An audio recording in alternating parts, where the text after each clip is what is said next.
Hey, this is Josh with Cultural Catholic coming at you with the final episode in the mini-series on East Indian colonial history. So, a little background: we started out with how colonization started in India. It was actually a fairly long process. Then we went into the rebellion and how that affected the Indian army, and then we went into World War One, both in Europe and elsewhere. And now we're gonna round everything out. So this actually may be shorter than last time's episode. So the way that India reacted to the end of the war, there are actually a lot of there was a good amount of civil unrest trying to adjust how things were in India,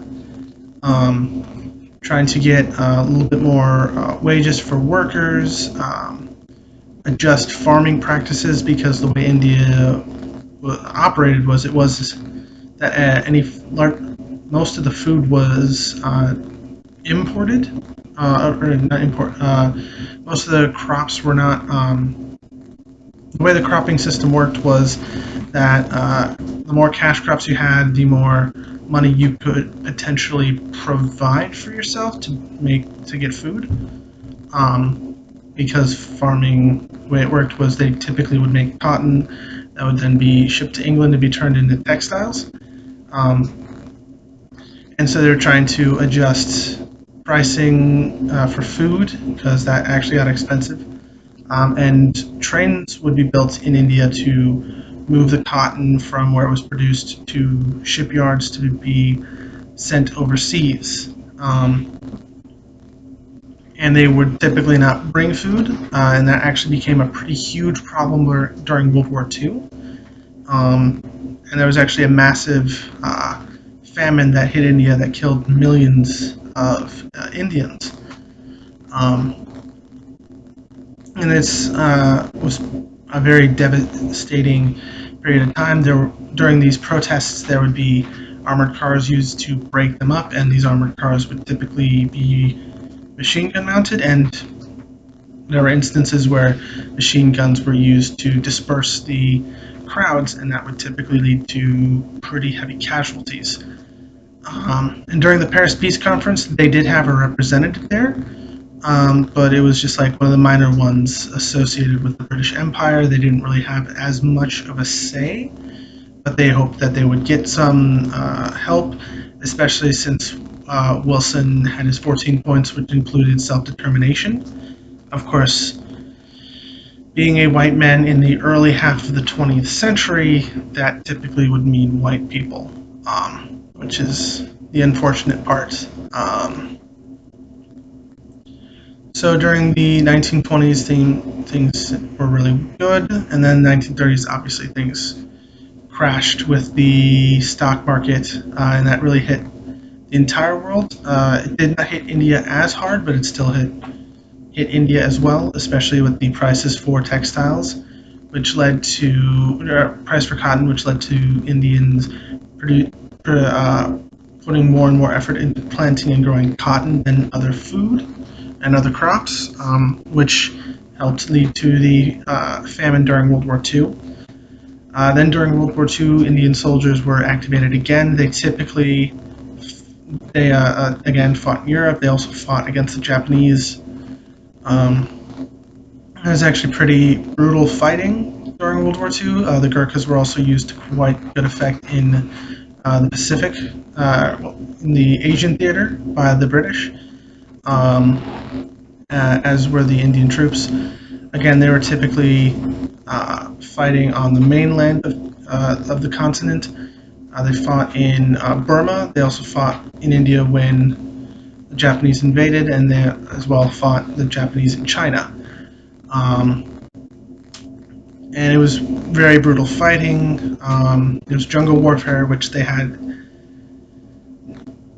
It's not that they weren't trained for it; they were not as prepared for it. They were typically trained for mountain warfare and policing, because the Indian Army was basically a form of constabulary, policing, in the British Indian colony, so they were not as set up for jungle warfare, but they did do a very good job of fighting the Japanese, holding them at bay as best as they could. They did lose Burma, which was technically part of India, although they did not provide troops. And once the war ended, there was a lot of clamor for colonies around the world, especially India, to be free because they fought to maintain because the war was fought to maintain the independence of nations against aggressors, and and all the colonies thought, well, we don't have our independence, and we helped you fight to stop an aggressor. And this is before the EU had the mandate of that there would be no colonies. I think that's also a UN mandate. Um, but and India was the first one of the first major colonies to gain its independence. A lot of it was done with civil disobedience under Mahatma Gandhi and the Indian National Congress, as well as their Muslim counterpart. Again, I forget the name. I really should be much better at this than that. And that really did lead to, and that led to the partition. However, with this was to move Hindus and Muslims into much more uh, religiously homogenous nations, and there really wasn't much thought put into the partition. There was a mass migration, a lot of violence, and it really has led to the tension that exists today. There was also a bit of a brief war between what is now Bangladesh and Pakistan because they were originally one country. But that did not end very well. And Pakistan was what was West Pakistan, which is now just Pakistan, was much more economically and was much more economically and infrastructurally advanced than Bangladesh, which was East Pakistan, and that led to a lot of resentment, which led to the civil war, which led to Bangladesh's independence. Um, there have been a few wars over the Kashmir and some border territories between Pakistan and India since the end, and they're both nuclear armed nations now. And right now there's a tenuous peace. Hopefully it gets a lot better. Um, but yeah, that is the history of India in a nutshell. This was actually kind of a fun series to do. Uh, Next week, I'm not entirely sure what I'll be going on to. I'll probably just go into a random one. Yeah, this is Josh Azell with Cultural Catholic signing off.